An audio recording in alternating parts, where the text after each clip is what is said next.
Imagine getting stuck in a pool with your stepsister. Meet Bree, one of the dummies who got stuck. We can see her doing a few laps in a public swimming pool.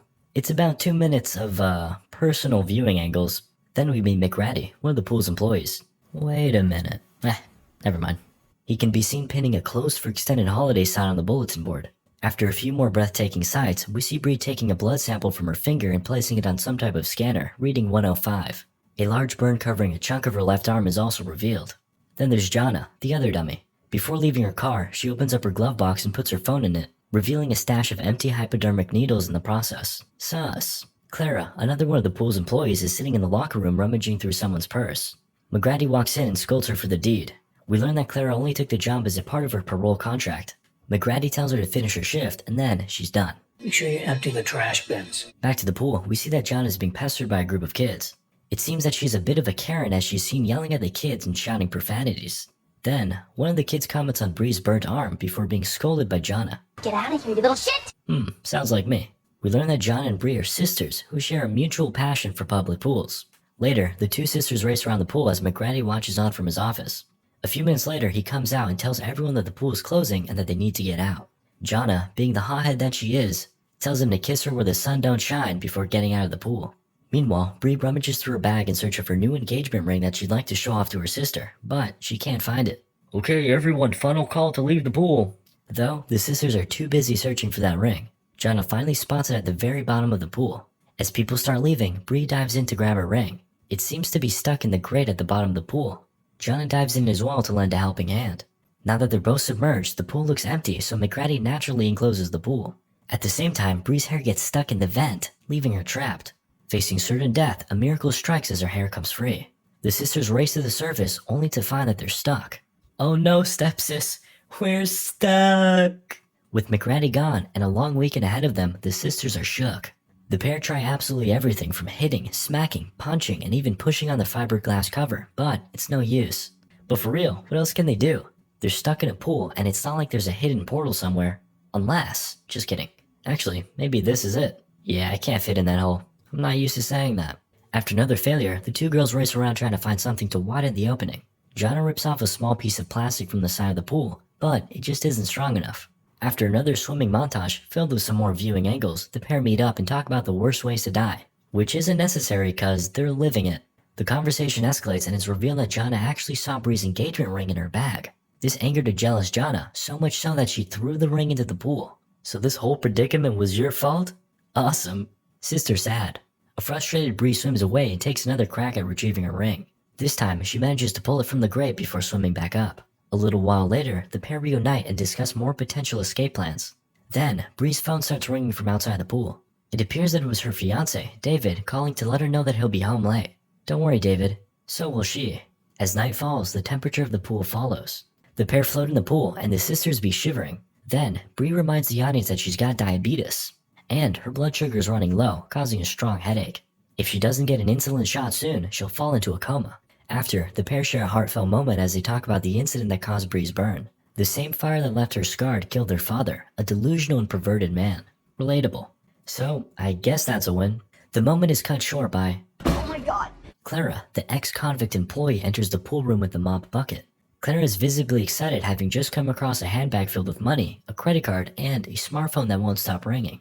Bree and Jana plead with her to let them out, though Clara doesn't seem too interested in saving the girls. After spotting the active security camera, Clara walks off to disable it. Oh, this bitch crazy. She returns to the pool, and rather than, saving them, she opts to ask them all manner of questions instead. How the heck did you dummies get in here? Also, what's your phone's password? I'll tell you if you let us out? I'm afraid that's not gonna work for me, sweetie. With no other choice, Bree gives in, revealing her password. Pee-pee-poo-poo, 123. Upon unlocking the phone, Clara makes all sorts of disparaging comments about Bree's fiancé, before playing one of his voice messages and laughing. Jana has just about had enough of her shit. As soon as I get out of here, I'm gonna kick your butt. Wow, what a mouth on you. Then, the crazy psycho convict lady demands Bree's credit card PIN number and walks away after they refuse. A few minutes later, she returns, having turned on the freezing cold air conditioner in an effort to get that PIN. Once more, Bree gives in. And did the crazy psycho convict lady let them out in exchange? No, of course not. Some time elapses, and we see that the girls have resorted to hugging to stay warm. Shortly after, Clara returns. complaining about Bree's lackluster bank account balance. Now that's just adding insult to injury. An argument ensues. Somehow, Clara is the one angry about the situation. She proceeds to go on a rant about how the world doesn't owe them any favors. And neither do I. Clara calls one of them over to the hole in the cover just to tell them that she's gonna leave them there to die. Cold. However, the sisters refuse to go down without a fight. Jonna goes off to sharpen the piece of plastic from earlier before calling Clara over. Okay, time for some Oscar-worthy acting. I have a confession to make, but I don't want my sister to hear.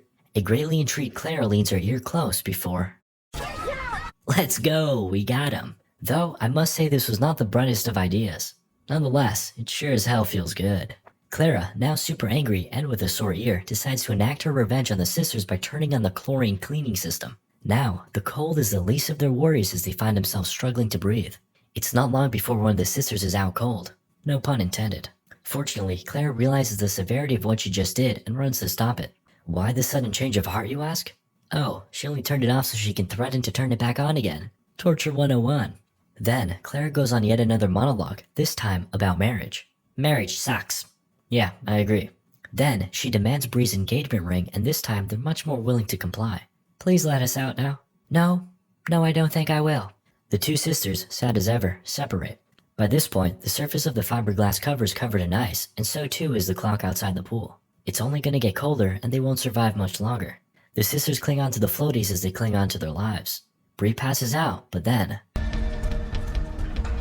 Oh my god, finally! I've never been so happy to hear police sirens. She shouts out, and her fiancé bursts through the door, comforting her. You're safe now, babe. Psych! Turns out, it was just a dream. But Dream Boy David tells her that she needs to save her sister. Bree wakes up and shouts for Jonna. Uh-oh, looks like she's about ready to meet God. Bree begs her to man up and stick in there. Then, the two sisters embrace in each other's arms and vow to make it through everything that Jonna put them through. Seriously, Jonna, very not cool. Afterwards, we cut to Clara trying on Bree's ring. What happened to marriage being stupid and overrated? Guess she was just coping. Shortly after, Bree's phone rings. It's her fiancé again. He ends up leaving a message and Clara listens in. Babe, I'm gonna call the cops now since you disappeared. Ah shit, I gotta go let these girls out now. She returns to the pool and is greeted by compliments. That's right, the sisters realize that you catch more bees with honey than vinegar. They apologize to Clara for everything that happened and vow to change if they get out of here. Immediately, Clara is far more receptive than what they have to say. She tells them that she used to be just like them, having everything. You two ought to appreciate each other because you never know when you're gonna get stuck in a pool and tortured by a psychopath. Ah, of course, I hate when that happens. I can't believe I'm getting life advice from this crazy Karen. But if you get about everything else she did, it's actually kind of a sweet moment. She tells them that she's opening the cover and when they get out, she won't be there. Which I think is the best part. Oh, never mind. Turns out Claire didn't know the code for the cover. That's a massive yikes. She comes back to tell them that the code isn't working. Sorry girls, you're on your own now. You gotta be kidding me. Jonna swims around trying to find something, anything, but there's nothing. She swims back to Bree to find her laying comatose. Jonna manages to shake her out of the coma, and Bree confesses that, during the accident that caused her burn and killed her creepy father, she held him down to stop him from escaping. I killed the monster.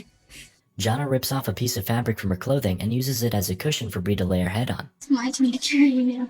Then, she races down to the bottom of the pool and tugs at the grate trying to get it off. One of the nails is loose, but the other is stuck in place. She swims back to the surface to find Bree slowly losing consciousness again. She takes the piece of fabric, swims down to the bottom of the pool, and attaches it to the grate. She pulls, and this time, after much struggle, it loosens slightly. She swims up to the surface for air, but she didn't have to do that. If she simply identified as a mermaid, she'd be able to breathe underwater. Anyway, she rushes back down and pulls it off. She carries it back up, but finds her sister fully unconscious. Jonna performs CPR and resuscitates her. In a final attempt to escape, she heavily fractures the fiberglass cover with the metal grate, causing it to smash open. Jonna is relieved, until she realizes she's gonna have to stick her arm through the smashed glass. Ouch. This reminds me of that one saw trap, which is hilarious considering that Jigsaw is in this movie. Bloodied and in pain, Jonna pulls her sister out of the pool. She's fallen into a coma once more, so Jonna rushes to her handbag to find the insulin pen. She stabs it right into her booty, love that, and holds her hand while she waits for her to wake up. The two sisters share a moment of pure love and compassion. I love happy endings. Psych! Clara is back, and this time, she's got the blicky. She points it at them while monologuing about loss.